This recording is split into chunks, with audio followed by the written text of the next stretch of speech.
장인을 말한다 이 말입니다. 그래서 성경 보면 이 연단하는 데서 특별히 두 가지 은과 금이 나옵니다. 은의 연단을 비교할 때는 그 속에 있는 것 더러운 것들 찌끄러기를 다 버리는 데 있어서 은과 같이 연단된다고 말해요. 금과 같이 연단된다는 것은 계속해서 단련을 시켜서 완전하게 만드는 것을 금과 같은 것으로 비유를 하고 있습니다. 욥기서 23장 10절을 보겠습니다.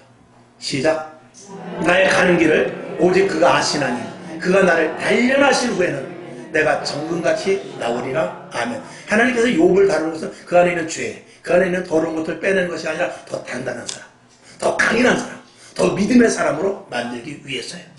그것이 바로 금과 같은, 정금과 같은 모습에서 비우고, 은은 더럽고 추한 것들을. 그러니까 내가 연단을 받고 내가 고통을 받고 어려움을 받는 데 있어서는 두 가지 답니다. 은의 연단, 금의 연단 다 받는 거예요. 그래서 분명한 분명한 금과 같은 그런 성도로 만들어내는 것입니다. 이 일에 우리가 얼마만큼 순종하느냐에 따라서 길어지기도 하고 짧아지기도 하는 것이죠. 이스라엘 백성들이 광야를 40일이면 건너갑니다. 가나안 땅까지 40일이면 가지만 불순종하고 자꾸 이리 버팅기고 저리 버팅기다가 40년이 걸리게 됩니다. 굉장히 많은 시간이 걸리게 된 것이죠. 오늘 우리들도 마찬가지입니다. 믿음과 신앙이 똑같이 신앙생활을 5년 하고 10년 해도 어떤 사람은 신앙이 자라. 근데 어떤 사람은 신앙이 10년 해도 그대로야. 이게 무슨 의미입니까? 고난과 역경과 시련 가운데 자기 자신이 만들어지지 않았기 때문에 그런 거예요. 자, 그 뒤에 점을 또 보면 그 다음에 이제 우리가 생각할 것은 고난으로 말미암아 하나님의 뜻을 알아야 돼요. 이게 굉장히 중요한데 성경 시편 119편 71편을 보겠습니다. 자, 시작. 고난당한 것이 내게 유익이라. 이로 인하여 내가 주의 율례를 배우게 되었나이다. 아멘. 매우 중요한 말씀입니다.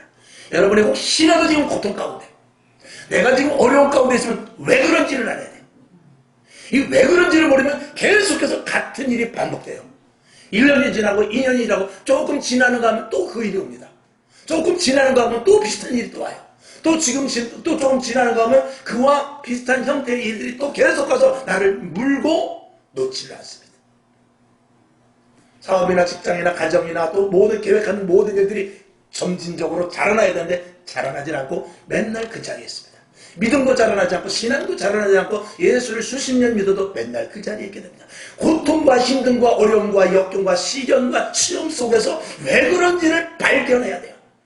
왜 어려움이 나에게 왔고, 왜 나에게 질병이 왔으며, 왜 내가 실패가 왔고, 왜 내가 지금 고통을 당하며, 왜 내가 사람으로 인하여 어려움을 당하고, 왜 내가 물질로 인하여 어려움을 당하고, 왜 내가 환경으로 인하여 어려움을 당한가, 이걸 발견하지 못하면 그것은 지속될 수밖에 없습니다. 여러분에게 지혜가 있기를 바랍니다. 빨리 하나님의 의도를 알아야 돼요. 하나님의 의도라면 금방 하나님께서는